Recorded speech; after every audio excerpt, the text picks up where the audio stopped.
नमस्कार, मेरा नाम डॉक्टर अनुज मिश्रा है और मैं न्यूरोसर्जन हूँ।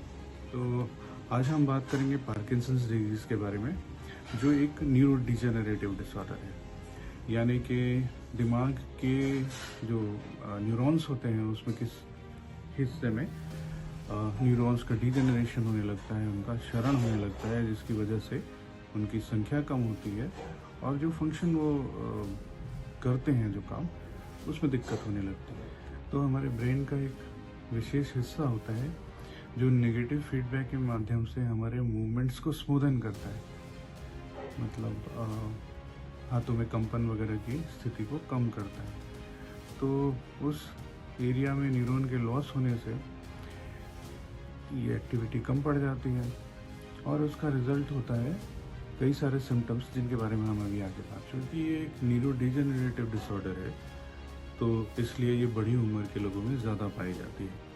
यूजुअली इसका जो ऑनसेट होता है वो 50 से 60 की उम्र के आसपास ही होता है, बट एक वैरायटी होती है अर्ली ऑनसेट डिजीज, जो यूजुअली जेनेटिक कारणों से होती है, आनुवांशिक होती है। तो पार्किंसंस रोग का जो आनुवांशिक टाइप होता है वो यूजुअली 10 से 15% मरीजों में ही पाया जाता है और ये यूजुअली अर्ली ऑनसेट होता है, मतलब ये 30-40 की उम्र के आसपास से शुरू हो जाता है। पार्किंसंस रोग के जो प्रमुख लक्षण होते हैं उसमें एक पहला होता है ब्रेडिकाइनेसिया, मतलब जो पेशेंट होता है उसकी चलने फिरने की, काम करने की गति काफ़ी धीमी हो जाती है। दूसरा प्रमुख लक्षण है जिसको हम रिजिडिटी कहते हैं। तो हाथों पैरों में अकड़न, अक्सर पेशेंट ये बताता है हमें कि सुबह सुबह उठ बिस्तर से निकलने में ही बहुत समय लग जाता है, क्योंकि शरीर में बहुत अकड़न रहती है, इसलिए मूवमेंट बहुत स्लो हो जाता है। और फिर तीसरा प्रमुख लक्षण जो बहुत ही ओब्वियस होता है, मतलब बिना ट्रेनिंग के भी कोई इंसान समझ सकता है, देख सकता है, पहचान सकता है, वो होता है हाथों पैरों में कंपन, ट्रिमर्स। अच्छा, पार्किंसंस रोग के जो ट्रिमर्स होते हैं वो बाकी रोगों से इस मामले में अलग होते हैं कि ये कंपन उस समय नहीं प्रकट होता, सामने आता जब पेशेंट कोई काम कर रहा होता है।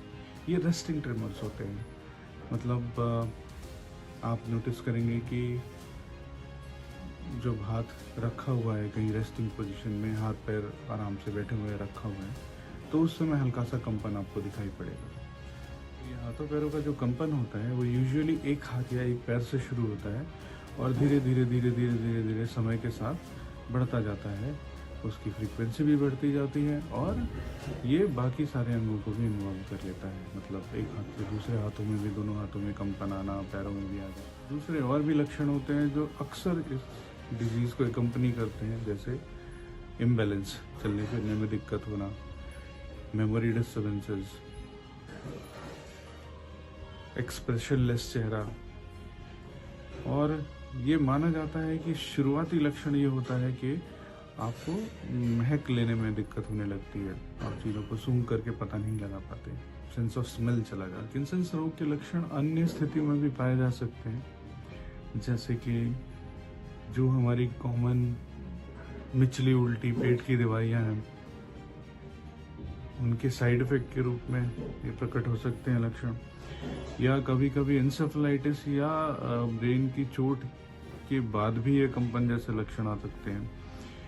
और जो क्रॉनिक डायबिटीज़ या हाइपरटेंशन के पेशेंट्स हैं, उनके में भी ये लक्षण प्रकट हो सकते हैं। तो इस रोग को कैसे पहचानें? तो अक्सर आप ये नोटिस करेंगे कि एक इंसान एक व्यक्ति जो पहले बहुत चेयरफुल रहता था, बहुत फुर्तीला था, उसको आपने अचानक नोटिस किया है कि वो ज़्यादातर बैठा रहने लग गया है। एक्सप्रेशनलेस मास्क जैसा चेहरा है उसका, उसको अब लिखने में भी परेशानी होने लगी है। एक जगह पर घंटों घंटों बैठा रहता है। जैसा कि मैंने बताया, ये एक न्यूरो डिजेनरेटिव डिसऑर्डर है जिसमें धीरे धीरे न्यूरॉन्स की संख्या में कमी आती है और ओबियसली उसके जो फंक्शन होते हैं न्यूरॉन्स के, उनमें भी कमी आती है। तो अनफॉर्चुनेटली अभी हमारे पास इसका कोई परमानेंट क्योर तो नहीं है, बट अभी हमारे पास ऐसी दवाएं हैं और ऐसे प्रोसीजर्स हैं सर्जिकल जिनसे पेशेंट की लाइफ एक्सपेक्टेंसी बढ़ी है और क्वालिटी ऑफ लाइफ में भी इम्प्रूवमेंट हुआ है।